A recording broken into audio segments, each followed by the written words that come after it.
J'ai beaucoup prié par rapport à ce message et c'est pas mal mon fardeau dans mon cœur.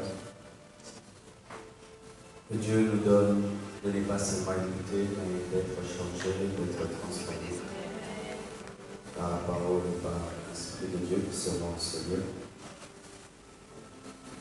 C'est un honneur aussi pour moi de prêcher avec Papa Dallo.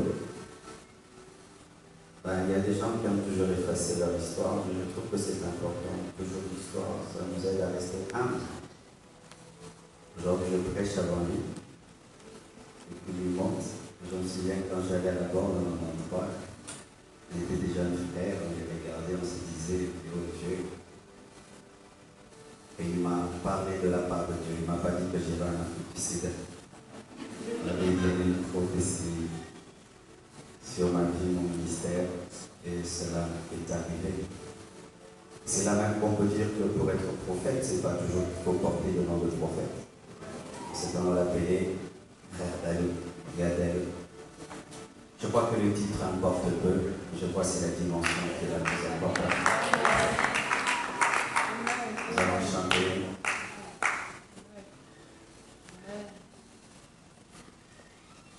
Que ta grâce vienne dans ma vie, comme la pluie dans le désert. Si tu veux, je me livrerai à la force de ton esprit.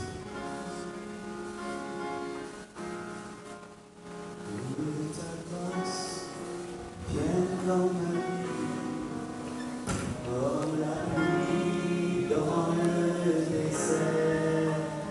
Si tu veux, je vivrai par la force de ton esprit.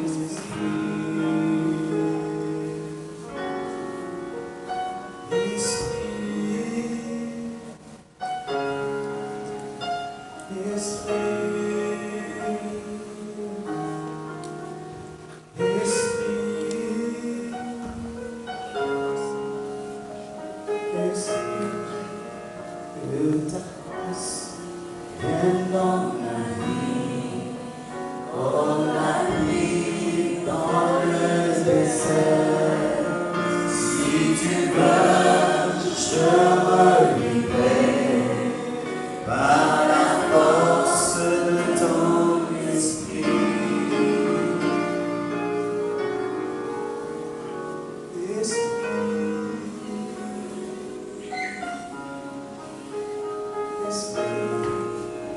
Oh mon Dieu, agis encore.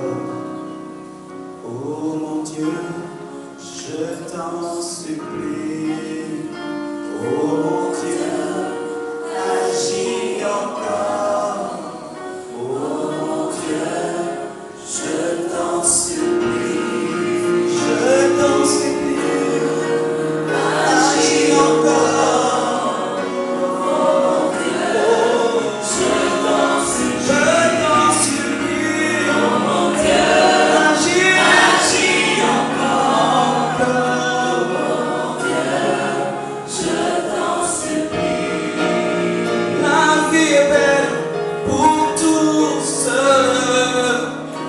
Se confie en ta parole. La vie est belle pour tous ceux qui se confient en ta parole. Que ta grâce vienne dans ma vie, comme la pluie dans le désert. Si tu veux, je me par la force de ton esprit.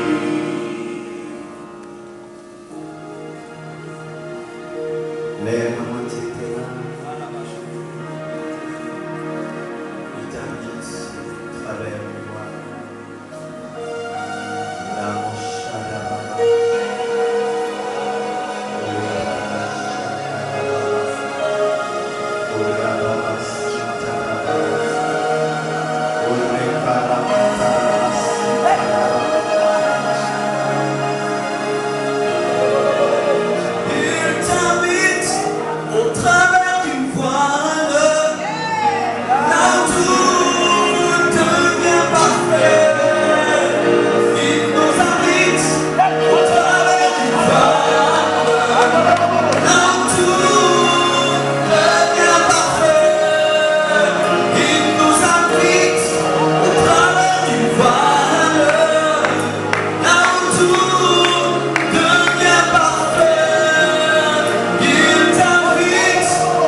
monte ici, désire encore plus. Tu n'as pas encore tout vu. Désire encore plus, car tu n'as pas encore tout vu. Désire encore plus, car tu n'as pas encore tout vu. Désire encore plus, car tu n'as pas encore tout vu. Désire encore plus, car tu n'as pas encore tout vu. Désire encore plus,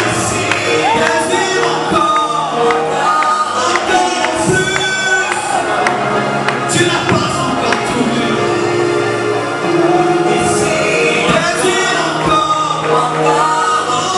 plus, car tu n'as pas encore tout vu. Tu n'as pas encore tout vu, pas encore tout vu. Il y a encore des choses cachées, tu n'as pas encore tout vu. Désire encore plus, plus loin, plus loin, plus loin. Désire encore plus, car tu n'as pas encore tout vu. Merci Jésus. Accorde-nous ton onction et nous grâce de parler de ta part. Remplis nos esprits de ta parole. Au nom de Jésus. Amen. Acclamons le Seigneur.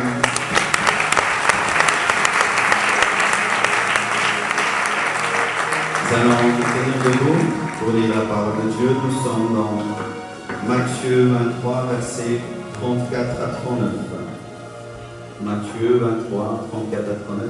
Que Dieu bénisse abondamment l'orateur, le docteur, c'était profond. J'ai entendu une chose que je ne connaissais pas. Amen. J'étais très édifié. Merci, merci. Matthieu 23, 34 à 39. C'est pourquoi, voici, je vous envoie des prophètes, des sages et des scribes. Vous tuez et crucifiez les uns, vous tuerez et crucifierez les uns, vous battrez de verge les autres dans vos synagogues, et vous les persécuterez de ville en ville, afin que retombe sur vous tout le sang innocent répandu sur la terre, depuis le sang d'Abel, le juste jusqu'au sang de Zacharie, fils de Baraki, que vous avez tué entre le temple et l'autel. Je vous le dis en vérité, tout cela retombera sur cette génération. Jérusalem, Jérusalem, qui tue les prophètes et qui lapide ceux qui te sont envoyés. Combien de fois ai-je voulu rassembler les enfants comme une poule rassemble ses poussins sous tes ailes, et vous ne l'avez pas voulu. Voici votre maison où sera laissée déserte, car je vous le dis, vous ne me verrez plus désormais, jusqu'à ce que vous disiez, béni soit celui qui vient au nom du Seigneur. Acclamons le Seigneur, asseyez-vous. Comme nous l'avons dit dans la publicité, dans les émissions, le Seigneur m'avait révélé 54 choses qui tuent les prophètes. Et normalement, ce soir, je devais parler de 27 choses qui tuent les prophètes, mais en priant et en me préparant, je me suis rendu compte que si nous parlons de 27 choses, nous serons superficiels. Alors je veux me limiter pour cette soirée à 10 choses. Et le jeudi, je parlerai encore de 10 choses. Et le reste, je le mettrai dans un syllabus qu'on vous donnera. Amen. Les choses qui tuent les prophètes. 10 choses. Selon ce passage, Jérusalem est présentée comme une ville réputée dans l'assassinat des prophètes. C'est Et même Jésus dit que je dois aller à Jérusalem parce qu'un prophète ne doit pas mourir en dehors de Jérusalem. Il voulait même confirmer cette réputation de Jérusalem qui était une ville assassine, une ville tueuse des prophètes. Et pourquoi est-ce que Jérusalem était une ville qui tuait les prophètes? C'est parce qu'elle voulait que Dieu s'adapte à ses penchants. C'était une ville qui voulait que Dieu parle comme elle veut entendre parler. Elle voulait que les prophètes lui disent ce qu'elle veut entendre. Et aujourd'hui, bien-aimés, c'est vrai, nous ne sommes pas à Jérusalem, mais je crois que le Congo et précisément Kinshasa est comme Jérusalem, une ville qui tue ses prophètes, une ville qui assassine les prophètes. Il y a une génération exceptionnelle des prophètes qui ont paru dans notre nation il y a cela 10 ans. Nous n'avons même pas encore atteint. C'était des jeunes extraordinaires. J'allais dans leurs réunions, je m'asseyais, je regardais, et j'allais jeûner, prier parce que c'était extraordinaire. Et la plupart d'entre eux n'avaient pas étudié, ils ne venaient pas des familles nobles, ils n'étaient pas universitaires. Leur secret c'était jeûner, jeûner, prier, prier. Un d'eux avait des genoux remplis de plaies. Quand il revenait d'une retraite, il me montrait ses genoux, c'était des grosses plaies. Mais aujourd'hui, la plupart sont morts, d'autres ont touché au fétiche et d'autres n'ont que des expériences d'hier.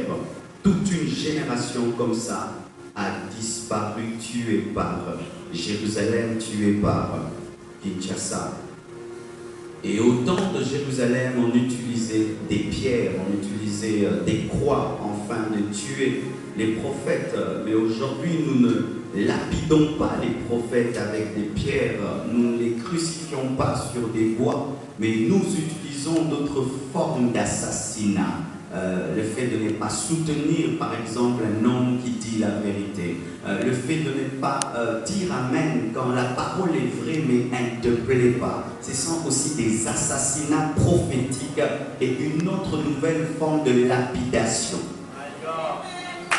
Car la Bible dit qu'à la fin des temps, les gens se donneront une foule de docteurs, mais aussi des prophètes, qui leur diront des choses qui les plairont. Et vous savez comment est-ce que l'Église arrive à avoir des prophètes et des docteurs qui leur disent des choses qui leur plaisent? C'est lorsque, quand tu dis des choses qu'ils veulent, ils disent Amen et mettent l'argent dans le panier. Et quand tu dis des choses qui les transforment, qui les touchent et qui les blessent, ils dorment, ils disent pas Amen. En soi, ils veulent te mouler, te transformer pour que tu sois comme ils veulent que tu sois. Et si tu ne changes pas, ils te lapident et ou ils te crucifient. Et là, je me retire à quiconque est crucifié dans son prophétisme que lorsque tu te retrouves à la croix, tu ne dois pas en descendre par toi-même, mais tu dois accepter d'être tué afin que Dieu te ressuscite. Car si tu quittes la croix sans être ressuscité, c'est de l'assassinat, car tu mourras des plaies. Et ainsi on voit des gens, ils commencent un ministère fort puissant, mais il n'y a pas de soutien financier matériel, il devient escroc. Tu as quitté la croix, il fallait que tu acceptes qu'on te tue, afin que Dieu te ressuscite. Tu n'as pas le droit de quitter la croix parce qu'elle te fait mal. Tu n'as pas le droit de changer d'éthique et de méthode parce que les gens ne disent pas Amen à tes prédications et il n'y a pas des foules qui viennent lorsque tu prêches. Tu n'as pas le droit de quitter la croix parce que la croix est importante car c'est elle qui permet la résurrection et la couronne d'épines est importante parce que la couronne d'épines se présente comme le maître ruban du tailleur qui vient prendre la taille de ta tête, car c'est à la taille de, alléluia, de la couronne d'épines que sera fait la couronne de gloire. La couronne de gloire a la même taille que la couronne d'épines, mais c'est une matière différente, mais c'est la même taille, car la tête reste la même, mais c'est ça qu'on met sur la tête qui change. Je veux parler à un homme de Dieu qui vit dans l'intégrité, dans la crainte de Dieu, mais qui n'a pas les finances, qui n'a pas des poules. Reste sur ta croix. Celui qui est mort à la la croix n'était pas entouré d'une foule. Mais aujourd'hui, il y a des églises, des millions et des millions de personnes. Ne change pas de doctrine. Reste sur cette croix. Car, bien-aimé, autant tu t'habitues au bois qui te tue, ainsi tu peux t'asseoir sur une chaise en or. Ne change pas. Alléluia. Et à Jérusalem, il y a deux choses. Il y a des assassinats et des suicides. D'un côté, Jésus qui est crucifié et de l'autre côté, Judas qui se pend. Alors c'est ça dans le domaine prophétique. Il y a des crucifiés et des pendus.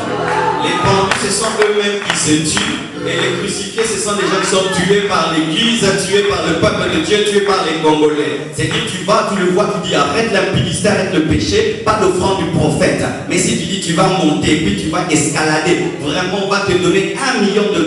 Ça aussi, ce sont des assassinats spirituels. Mais il vaut mieux être assassiné que se suicider. Parce que si tu es assassiné, Dieu te ressuscite. Mais si tu te suicides, je ne sais pas ce que je vais devenir. Oh, tu t'amènes.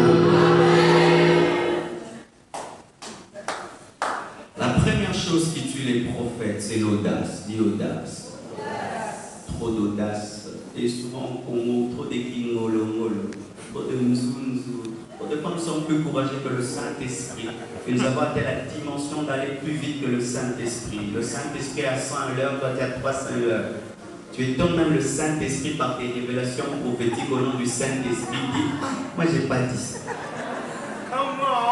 La Bible dit dans Deutéronome 18, verset 20, mais le prophète qui aura l'audace, parce qu'il y en a toujours, de dire en mon nom une parole que je ne lui aurai point commandé de dire, ou qui parlera au nom d'autre Dieu, ce prophète-là sera puni de mort. Ce n'est pas parce que tu n'es pas mort que tu n'es pas mort, car lorsque Adam et Ève ont péché, ils ne sont pas morts automatiquement, mais le processus avait commencé. Donc tu peux être bien parfumé, mais tu es mort. Tu peux être là, prêchant fort, mais tu es mort, parce que seulement la sémence a déjà commencé en toi. Le problème c'est celui-là, nous nous attendons à des réactions brutales de Dieu, alors que des fois les réactions les plus lentes sont les plus dangereuses, parce que tu ne les sens pas venir.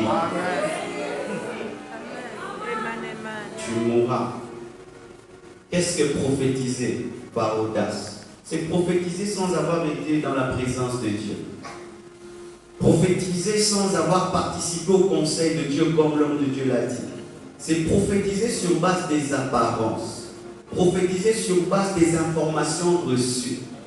Ça c'est terrible au Congo. Il y a même des gens qui ont donné des prophéties. Telle maman est comme ça, tel papa est comme ça. Va lui dire ça, nous allons partager l'argent. Penses-tu que tout ce qu'on te dit, ce sont des prophéties? Ce sont des choses qu'on connaît sur toi.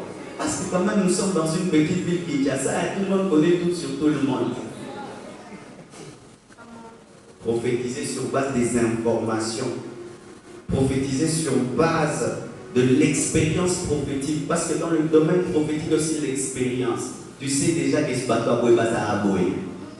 Oh oui, dans le domaine prophétique, il y a l'expérience. Si tu as prophétisé pendant 10 ans et 1000 fois tu as prophétisé sur un type de personne et qui réagit de la même manière, tu peux mettre cela dans ton répertoire spirituel et commencer à donner des prophéties vraies, mais pas par le Saint-Esprit, mais par l'expérience. Ce n'est pas toujours le Saint-Esprit qui parle. Des fois, tu peux prophétiser sur quelqu'un. Tu vois que depuis que tu as prêché, il te regarde d'une certaine manière. Tu te rends compte qu'il est fâché, donc il a des problèmes. Frère, vous avez un problème. Tout le monde au Congo a des problèmes. Donc, et maintenant, tu connais tous les problèmes de Congo. Les gens vont foutre une terre. Tu vas voir dans quelle classe. Vous savez pourquoi vous t'en avez c'est pour vous dire classe. Oh, prophète à ma casse.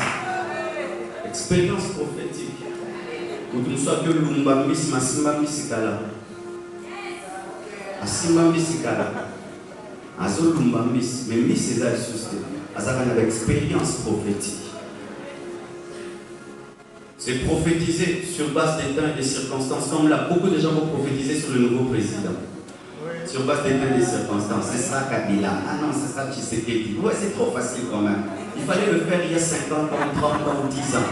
Quand même, car il n'en avait pas parlé, là c'est plus facile. Ça c'est vraiment prophétique. Mais là, tout d'un coup, tout le monde va dire non, c'est le PPRD, c'est l'MLC. Mais tout le monde, on sait que c'est entre MLC, PPRD ou IDPS.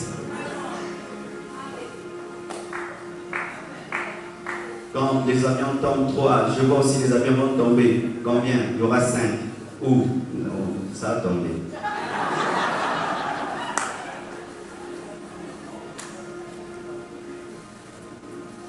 Je vois une femme qui est grosse, moi je dis déjà, tu vas enfanter dans 2 semaines. Tu vas enfanter dans 2 semaines. Déjà c'est bien. Attends-le de que peut-être. Parce que c'est pour une semaine, on va gagner. Faire de ses pensées les pensées de Dieu. Faire de ses rêves les rêves de Dieu. Tout rêve n'est pas un message de Dieu, même si tu es un grand prophète. Tout rêve n'est pas de Dieu. Tu peux rêver des choses même glorieuses. Ce n'est pas Dieu qui t'a parlé. Des fois, c'est nos propres pensées. Hommes de Dieu, prophètes, nous sommes des hommes. Nous rêvons aussi comme les fidèles. Nous ne devons pas tout le temps chercher à interpréter nos rêves et dire que c'est une direction divine. Car des fois, nous avons rêvé comme tout le monde a rêvé et ça n'a pas de sens spirituel. Mais souvent, nous les prophètes, nous voulons toujours donner des sens à nos visions, à nos rêves, à nos songes. Tout doit avoir un sens prophétique. Alors que lorsque quelqu'un mange trop, même tu dors, tu vas voir, on te poursuit, on t'attaque, on te combat. Tu peux dormir en colère et puis tu vois, tu es en train de détruire. Cette année, c'est une année d'impact.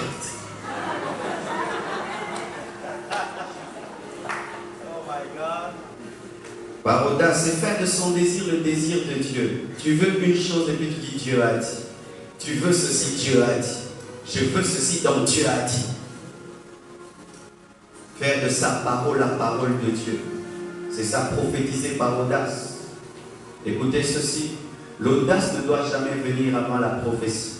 Mais si tu reçois la prophétie, tu n'as pas d'audace aussi, une mort. Voici encore la deuxième chose qui tue les prophètes. C'est qu'après qu'ils aient reçu la parole prophétique de Dieu, il manque l'audace de la donner. C'est mal que d'avoir de l'audace avant de recevoir la parole prophétique. Mais une fois que tu as reçu la parole prophétique, tu dois manifester de l'audace. C'est ainsi que la Bible dit dans Acte 23, verset 11. La nuit suivante, le Seigneur apparut à Paul et dit, prends courage, car de même que tu as rendu témoignage de moi dans Jérusalem, il faut aussi que tu rendes témoignage dans Rome. Prends courage. Ce qui est drôle, c'est que souvent les gens qui n'ont pas des paroles prophétiques sont très courageux et ceux qui ont des paroles prophétiques ne sont pas courageux.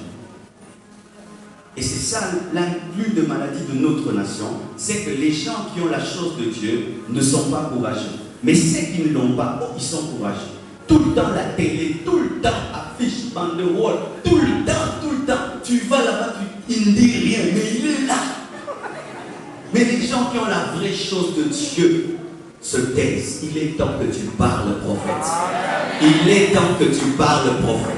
J'aimerais parler à un homme qui a un vrai message de Dieu.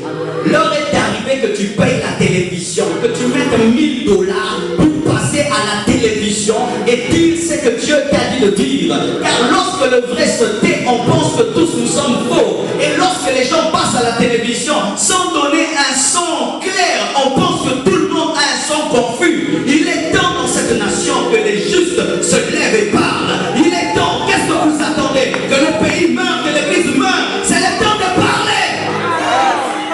Nous sommes comme Moïse qui ne fait que discuter avec Dieu. Je suis bête, je suis bête, je suis bête, je suis bête, je suis bête. Je suis un enfant, je suis un enfant, je suis le plus petit de ma famille. Ce n'est pas grave. Le problème, ce n'est pas ce que tu es, mais c'est ce que est celui qui t'appelle. Et il connaît tes faiblesses, il connaît tes défauts, il connaît. Mais s'il s'est donné la peine de te parler, donc c'est toi. Nous manquons l'audace de certains aventuriers, donc nous imposons même les mains. L'audace. Il n'a rien entendu, il parle. Et il dit dans le coup, mais toi, tu as la chose de Dieu. Tu dors avec, tu te réveilles. Je parlerai, les années passent, tu parleras. Tu vas mourir avec ces prophéties. Je te redemanderai des comptes pour tout ce qu'il t'a dit dans le secret. c'est la parole de Dieu. Et c'est ça le problème, nous sommes trop prudents. Qu'est-ce qui me prouve que ça va s'accomplir? Et si ça ne s'accomplit pas? Et si maintenant je le dis, il n'y a personne? Et si c'est faux? Il n'y a pas de ministère sans risque. Prophétiser est un risque. C'est pourquoi moi je n'aime pas trop être dur avec les prophètes, parce que ce n'est pas facile d'être prophète. Imagine que tu es dans une salle comme celle-ci, on te donne le nom de quelqu'un, son adresse. C'est bon ceci. On dit que la chair n'est.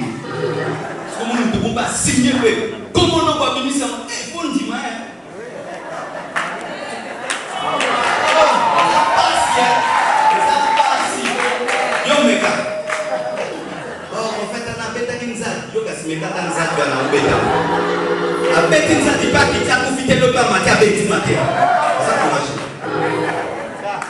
Et même dans le domaine prophétique, personne n'a jamais commis des erreurs. Personne n'a jamais donné une fausse parole de connaissance. Nous tous, il faut mettre à Benzati. Le mot va nous dire que nous. Il n'a jamais commis des erreurs en parole de connaissance en vision. Tout le monde, tout le monde, tout le monde. Mais l'essentiel, c'est d'être sincère. Et de rechercher Dieu sincèrement. Sois courageux. Des fois, on n'est pas courageux parce qu'on considère que la mission est trop grande. Qui suis-je? Dieu n'aime utiliser que des choses faibles pour manifester sa gloire. Car si tu es grand, pourquoi Dieu fera des grandes choses? On croira que c'est ta grandeur qui a produit ces choses. C'est pourquoi Dieu se choisit des faibles plantes, afin que ces faibles plantes puissent porter sa gloire. La faiblesse est l'invitation à la puissance de Dieu, à la gloire de Dieu. Ne regarde jamais ce que tu es, car ce que tu es, c'est l'invitation de Dieu. Plus tu te sentiras faible, plus il viendra vers toi. Parce que le fait déjà de te sentir faible, c'est de l'humilité. Et tu dis, Seigneur, je suis incapable, c'est toi. Et tu pourras fuir pendant des années, te rechercheras, parce que tu as le cœur qu'il faut. Tu te sens faible. Mais ne te sens pas faible éternellement. Parce qu'il n'y a pas de licence d'humilité sans avoir rien fait. Oui, il y a des gens qui sont éternellement humbles. Tiakoupa, aime le Seigneur, c'est trop grave, Tiakoupa. Je ne suis pas capable, oh Dieu, puis tu meurs. Gloire à Dieu pour ton humilité. Et Dieu n'a que faire de cette humilité qui ne produit pas de résultats. My God, amen. Dites amen. Des fois, on a peur de la persécution. Si je dis, ça va me créer des combats, des luttes, on va me haïr, on va me fermer les portes. C'est pourquoi, bien-aimés frères et sœurs, dès le départ dans le ministère, il faut préciser pourquoi tu sers Dieu. Tu sers Dieu pour les portes, tu auras peur de rater les portes. Tu sers Dieu pour l'argent, tu auras peur de dire des choses qui vont te faire rater l'argent. Tu sers Dieu pour les acclamations, tu auras peur de dire une chose qui ne va pas attirer l'acclamation. C'est pourquoi, dès le départ, il faut qu'on sache pourquoi nous servons Dieu. Tant que tu es content de moi, je m'en fous du reste. Mais si maintenant ce sont les portes, si je dis ça au docteur, le docteur ne va pas m'inviter, je garde. Nous servons maintenant les églises et les amis pasteurs. Dès le départ, il faut déterminer, tu sers Dieu pourquoi? Et l'homme qui sert Dieu pour Dieu peut tout dire. Parce que Dieu est avec toi même en prison. Même quand les gens t'abandonnent pour tes prophéties, même on te jette dans une citerne, Dieu sera avec toi. Mais si tu sers Dieu pour avoir une foule avec toi, quand la foule cherchera à partir, tu ne diras pas de boire le sang et manger la chair. Tu vas garder cet enseignement et tu auras le jour de la Pentecôte, ce sera une foule qui recevra le feu afin qu'il se divise le premier jour. Il fallait qu'ils partent pour que le feu de la Pentecôte vienne sans eux. Car la chambre haute n'était pas assez grande pour toute la foule. Et quand des fois dans ton ministère, Dieu voudra sélectionner les gens, tu ne vas pas tout dire. Et ainsi tu auras des foules qui t'accompagnent et ces foules vont te distraire pour que tu n'aies pas la vraie foule.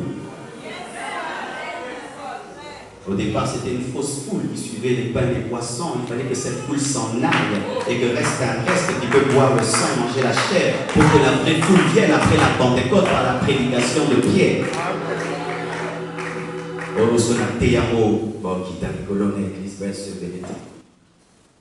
Tu sers la foule, c'est la foule qui t'a appelé. Quand Dieu te parlait seul à seul, à Mangué, la foule était là. Pourquoi tu rejettes ce Dieu du secret pour les hommes que tu vois? Les hommes t'abandonneront facilement. Il suffit qu'un jour tu essaies de faire une chose, ça ne marche pas. Mais Dieu ne t'abandonnera jamais. Et pourquoi est-ce que nous abandonnons si facilement Dieu pour des hommes qui peuvent nous abandonner si facilement?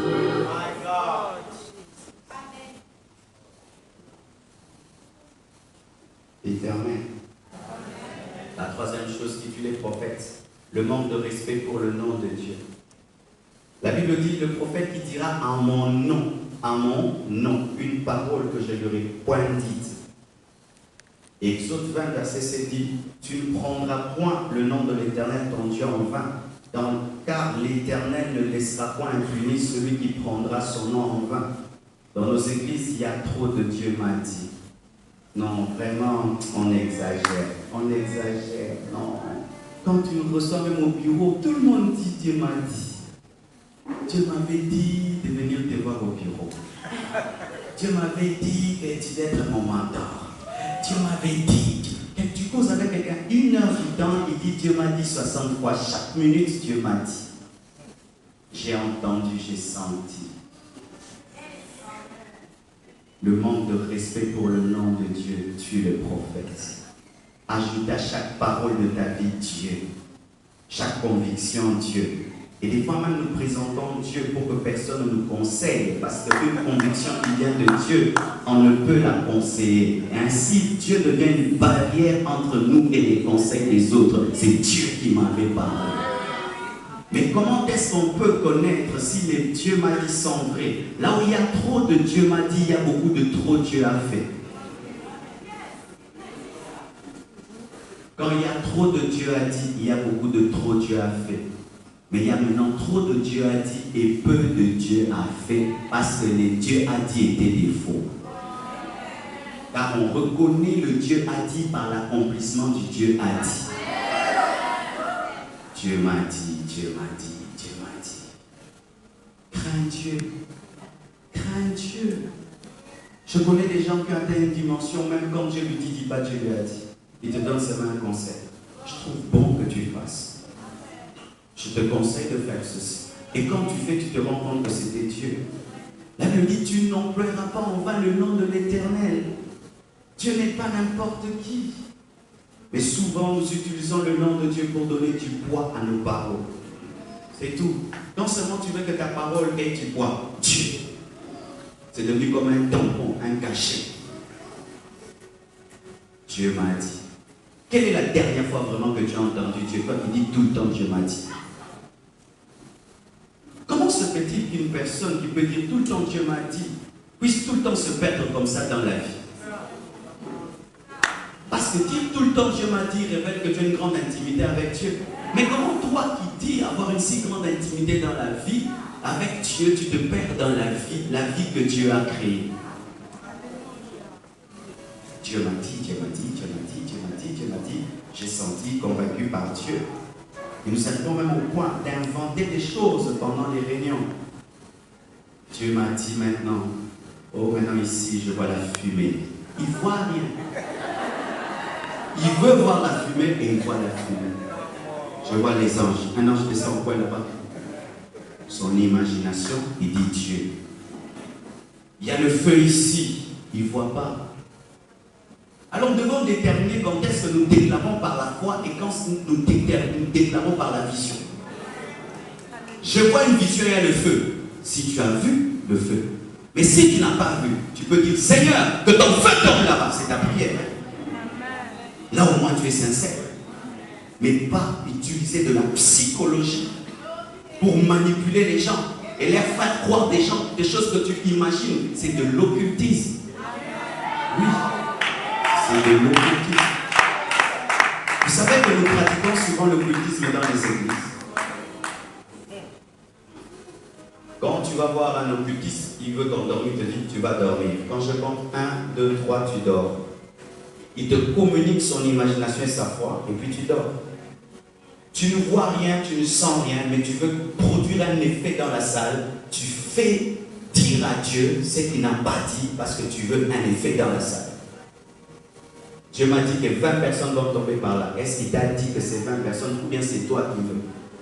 Je peux prier, Seigneur, que 20 personnes soient touchées. 20 personnes maintenant sont touchées. Ça, c'est ma prière. Mais quand je dis Dieu m'a dit 20, il faut que tu sois 20. Hein. Si je suis en 19 et demi, tu as menti. Et si elles sont à 23, tu as aussi menti. Si tu es à 21, tu as aussi menti.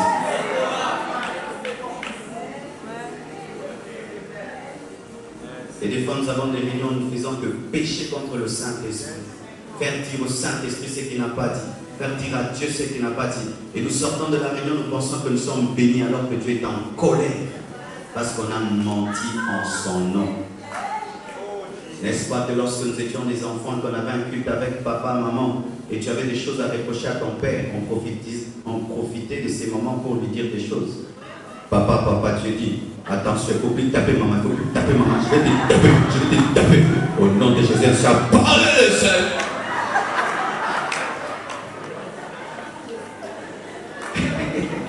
Et puis papa dit, je participe à vos cultes là, comme ça me manquait du respect.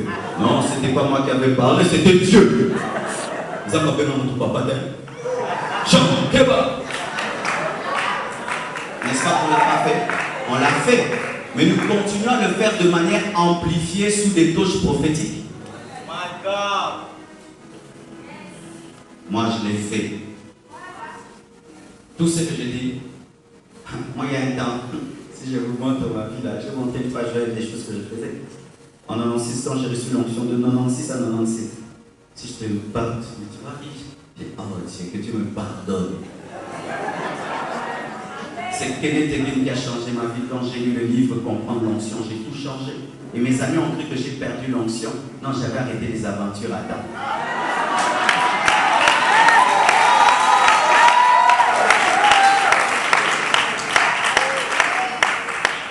Je pouvais aller dans une retraite, je prie. Moi-même, je me rase la tête. Mais pour vous, ne disent non, c'est là. Non, on est impressionniste. On va monter les manos sur le Obama. Ça n'était pas ça. Ça va, ça va. Mais la montée m'a pas eu de gamme en ça. Moi, j'ai fait ça. On touche la fleur. Ça fait quoi? Maintenant, touche ici. Touche là.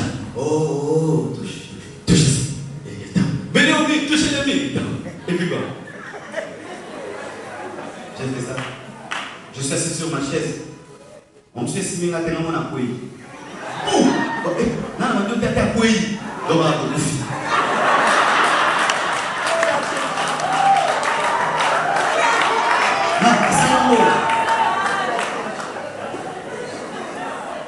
En ce temps-là, on nous a laissé un pasteur, notre pasteur voyager, il commençait un peu à nous serrer. Et quand on te donne même la modération, même la louange, l'adoration, profitez par là. Atmosphère.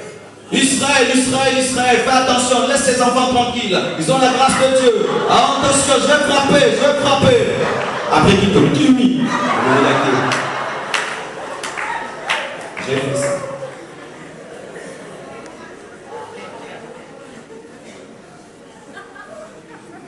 Alléluia. Il faut craindre le nom de Dieu. Avant de dire Dieu,